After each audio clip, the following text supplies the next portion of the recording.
Yo, what's happening, guys? It's your boy Wolfie here. We are back, and what we've got for you today is my brand new updated post-patch 442 custom tactics for you guys. But before we get started, if you want to drop a like on today's video for me, drop a comment down below and hit that subscribe button to my channel and hit that bell so you do get a notification every time I do drop a brand new video. I would love you guys forever. And as well, I think this definitely deserves a like and a subscribe button to my channel. It is custom tactics, but I have got a pack saved for you guys that I'm going to open right now. It is this next generation player, you know, that a lot of people have had for playing the game. Interesting to see who we do get. 442 custom tactics are coming as well. Make sure you drop a like on it for this pack as well. Here we go. Come on.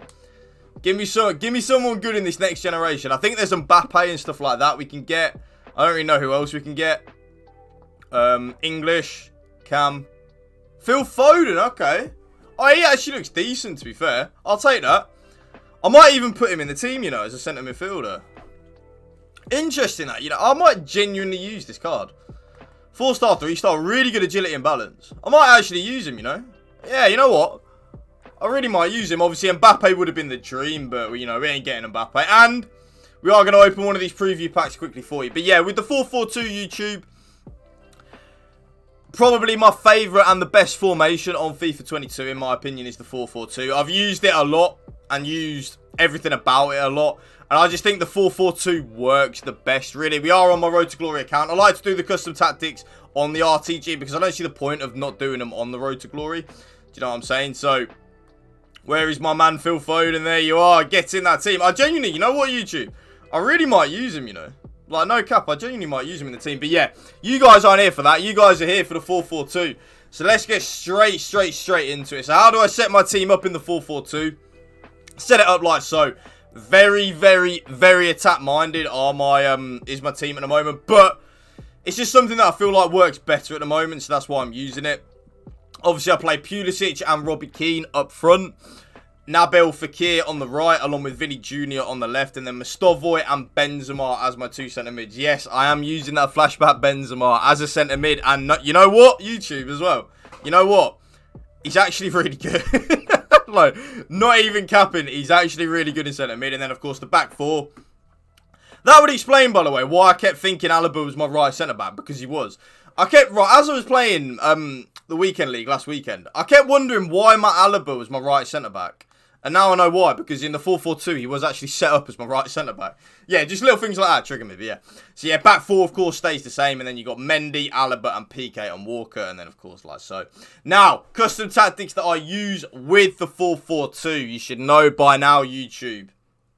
Balanced on the defensive style. I don't really like anything else. Press after possession, loss and pressure on heavy touch are good for sure. But with how overpowered, like, the chip-through balls are, etc., it is very easy to get caught out, really. So because of that reason, I just leave it on balance. Balance for me works the best, and I feel like for you guys as well, it will work the best as well.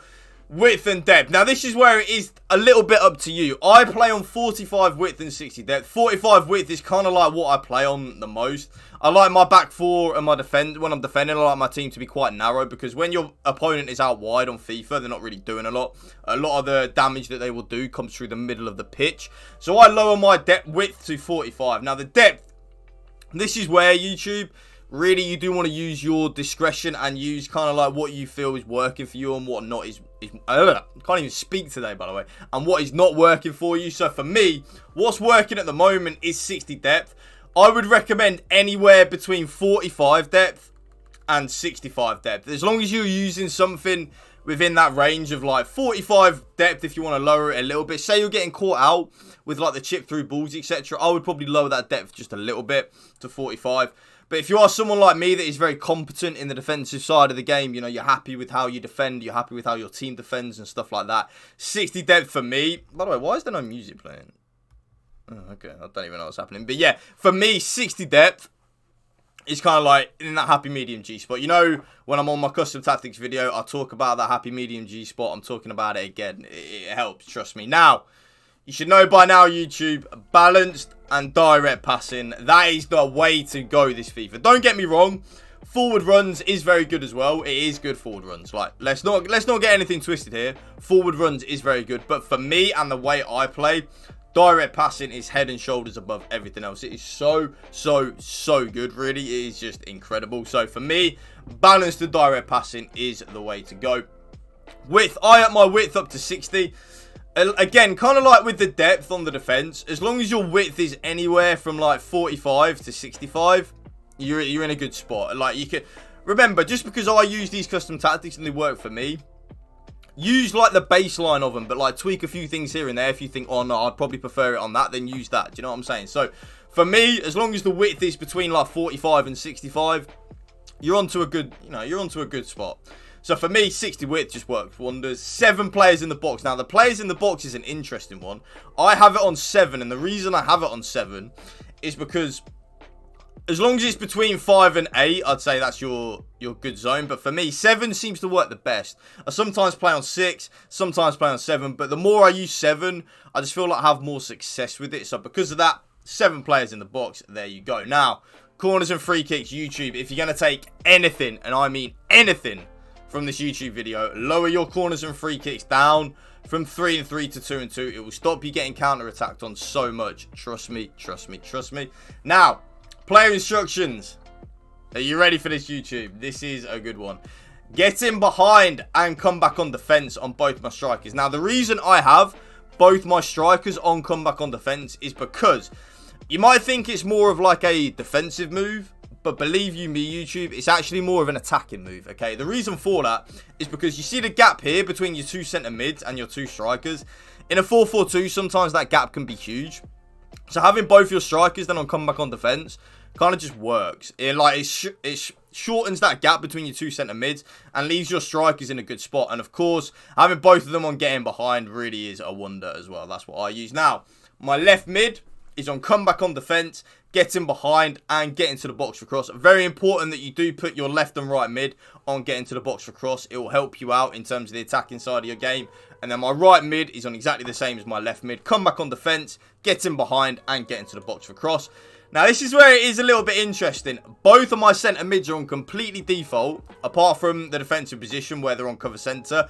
Now, if you are someone that does struggle defensively, I would recommend 100% putting one of them on stay back, i.e. the more defensive one out of the 2. So for me, I would put Mostovoy on stay back while attacking, but obviously I like both of them on balance. Having both of them on balance for me just helps out with the attacking side. But please, YouTube, be honest with yourself. If you do struggle at the back, put one of them on stay back while attacking. It won't make too much of a difference to the attacking side, but it will make the world of difference to you defending. And then last but not least, both my fullbacks are on stay back while attacking and overlap. The overlap's irrelevant because they're on stay back while attacking. I use overlap just out of force of habit, really. Like, it doesn't really mean much because they're on stay back while attacking. And then you should know by now, YouTube, I never, ever, ever touch the keeper. So that right there, YouTube, is, excuse me, my brand new updated 4-4-2 custom tactics for you guys. Excuse me. If you did enjoy this video, please, please, please make sure to drop a like on it, drop a comment down below, and please hit that subscribe button to my channel and hit that bell so you do get a notification every time I do drop a brand new video. Thank you for watching, guys. Remember, spread the love and positivity. PMA, positive mental attitude. Peace out. One love.